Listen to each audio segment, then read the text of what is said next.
ان کے ناک میں سوراخ کیا گیا اور رسی ڈالی گئی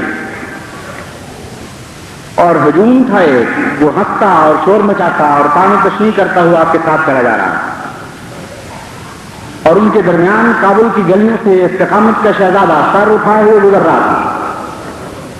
اور کوئی خوف اور کوئی بلا اس سر کو نرو نہیں کر سکی. اس عظمت اور شان کے ساتھ وہ ان گلیوں سے گزرا ہے کہ اس کی یادیں قیامت تک وہ گلیاں بھلا نہیں سکیں گی. یہاں تک کہ جب شہزادہ صاحب شہید کو زمین میں گاڑ دیا گیا چھاتی تک تو بادشاہ وقت نے ان کو کہا جو ان سے ہمدردی رکھتا تھا کہ اب بھی آپ انکار کر دیں, اپنی جان کا خیال کریں, اپنے اموال اور جائیدادوں کا خیال کریں اور اپنے بچوں کا خیال کریں. شہزادہ صاحب نے سر اٹھا کے کہا کہ اے بادشاہ, ایمان کے مقابل پر میری جان کیا چیز ہے, میرے مال کیا حیثیت رکھتے ہیں اور میرے بچوں کی کیا قیمت ہے؟ کچھ بھی نہیں.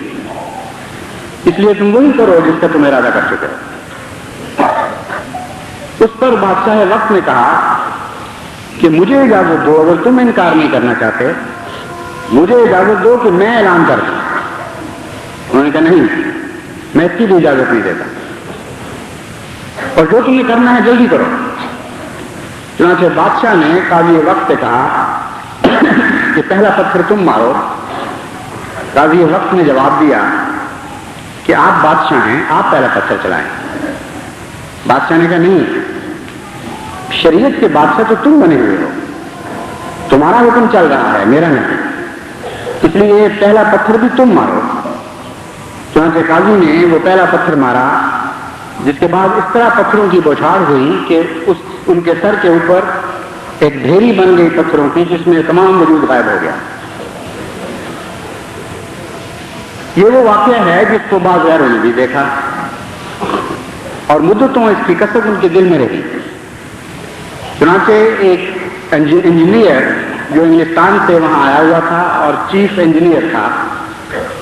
اس نے اپنی کتاب میں اس واقعہ کا ذکر کیا ہے اور کہتا ہے کہ اس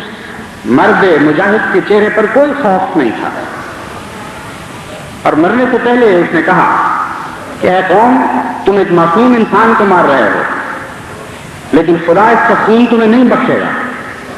اور بلائیں اور مصیبتیں تمہیں گھیر لیں گی. یہ آخری اعلان تھا جو شہزادہ صاحب شہید نے اس انگریز مصنف کے قول کے مطابق کیا اور اس کے بعد پھر پتھراؤ شروع ہو گیا. پھر اسی سرزمین پر حضرت شہزادہ نعمت اللہ صاحب شہید آپ کی پیروی میں آئے. وہ جانتے تھے کہ دعویٰ ایمان کے نتیجے میں کیا کیا مصیبتیں انسان کو سہنی پڑتی, کن کن مصائب کے رستوں سے گزرنا پڑتا ہے. شہزادہ صاحب کی یاد ان کے ذہن اور ان کے دل میں تازہ تھی. اس کے باوجود انہوں نے وہی کیا جو اس سے پہلے ایک مرد مجاہد نے کیا تھا اور کوئی پرواہ نہیں کی. قید کی حالت میں انہوں نے ایک خط لکھا اور وہ خط کسی ذریعے سے ایک احمدی دوست تک پہنچ گیا اور محفوظ کر لیا گیا. اس خط میں لکھتے ہیں کہ عجیب خدا کا مجھ سے سلوک ہے کہ روزن بند ہے اور دن کے وقت بھی رات کی تاریکی ہے, مگر جو جو اندھیرا بڑھتا ہے میرا رب میرے دل کو روشن کرتا چلا جا رہا ہے اور ایک عجیب نور کی حالت میں میرا وقت بسر ہو رہا ہے. ان کو جب اس قید خانے سے نکال کر حضرت شہزادہ شہید کے نقش قدم پر اسی طرح گلیوں میں پھرایا گیا اور اسی طرح تان و تشریح کی گئی اور مذاق اڑائے گئے, تو اس وقت بھی ایک گواہ تھا جو دہلی میں انگلستان کا نمائندہ تھا. اس نمائندے نے اس ذکر کو زندہ رکھتے کرنے کے لیے ایک ایسا بیان دیا جو تاریخی حیثیت رکھتا ہے اور ڈیلی میل میں اس زمانے میں شائع کیا گیا. وہ کہتا ہے کہ میں نے اس شخص کو دیکھا کہ جتنی زیادہ ذلت اس پر پھینکی جا رہی تھی, جتنی زیادہ اس سے گالیاں دی جا رہی تھیں اور تکلیفیں دی جا رہی تھیں, وہ کابل کی گلیوں میں بابا جولا پھرتا ہوا اس عزم کے ساتھ مسکرا رہا تھا ایک ایسی غیر مستور روح تھی اس کی جو ناقابل تصویر تھی کہ اس کا نظارہ بھلایا نہیں جا سکتا۔ اسی حالت میں ایک تو اس مقام پر لے جایا گیا جہاں پتھروں کے ساتھ اس کو سنسار کرنا تھا، اور ہمارے سامنے پتھر برسے لیکن ایک اف تک اس شخص نے نہیں کی۔ ہاں، پتھراؤ سے پہلے صرف یہ درخواست کی کہ مجھے 2 نفل پڑھنے کی اجازت دی جائے، اور ان مسلمان مجاہدین کی یاد کو وہاں ان 2 نفلوں کے ساتھ زندہ کیا جنہوں نے تاریخ اسلام میں حضور صلی اللہ علیہ وآلہ وسلم کے زمانے میں اسی شان کے ساتھ شہادت پائی تھی۔ چنانچہ کابل کی سرزمین میں انہوں نے 2 نفل پڑھے اور اس کے بعد ان کو اسی طرح زمین میں گاڑ دیا گیا اور پتھراؤ کیا گیا۔ تاریخ احمدیت اس دور سے گزر رہی ہے اور بن رہی ہے اور بنتی رہے گی، اور ہمیشہ انشاءاللہ تعالی احمدی اپنے ایمان کی صداقت پر حرف نہیں آنے دیں گے۔ ان کی آواز ہمیشہ یہی رہے گی، اور صاحبزادہ عبداللطیف صاحب شہید کی ایک آواز نہیں ہوگی بلکہ ہزاروں لاکھوں کروڑوں آوازیں بن کے وہ آواز دیتی رہے گی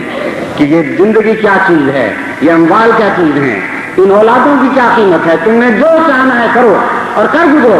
ہم اپنے ایمان پر ثابت قدم رہیں گے۔ یہ وہ لوگ ہیں جن کے متعلق ایک عرب شاعر کا شعر بڑی شان کے ساتھ تسمہ ہوتا ہے۔ وہ کہتا ہے وَلَا يَكْشِفُ الذَّرَّةَ إِلَّا ابْنُ غُرَّةٍ يَرَىٰ غَمَرَاتِ الْمَوْتِ ثُمَّ يَزُورُهَا۔ یہ دیکھو وہ مصائب، یہ وہ جگہ جہاں موت کے تاریک مصائب ہجوم کر رہے ہوتے ہیں اور ان کے چہرے رات کی طرح سیاہ ہوتے ہیں۔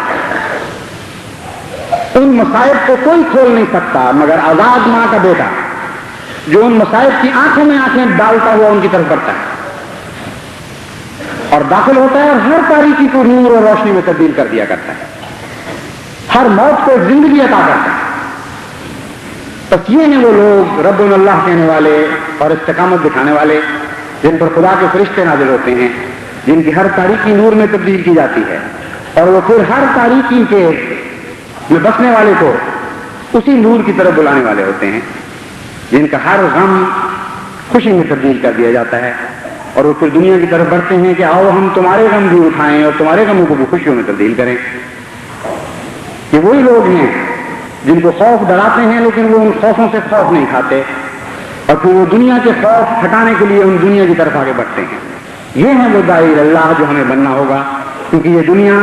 1000 قسم کی ظلمات کا شکار ہے، 1000 خوفوں میں مبتلا ہے،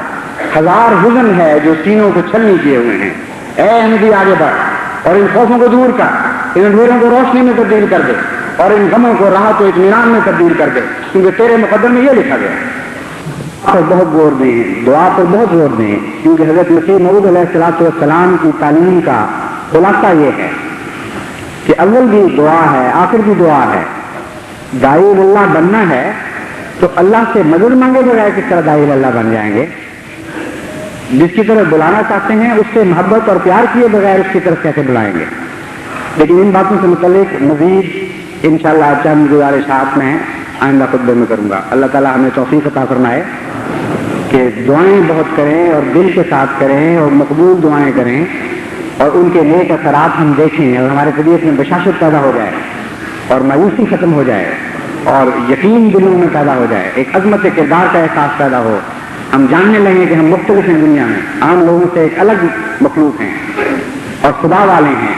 اور خدا کی طرف یقین کے ساتھ بلانے والے ہیں۔ یہ احساسات ہیں جو دعا کے نتیجے میں بیدار ہوتے ہیں اور اس کے نتیجے میں پھر آگے تبلیغ کامیاب ہوا کرتی ہے۔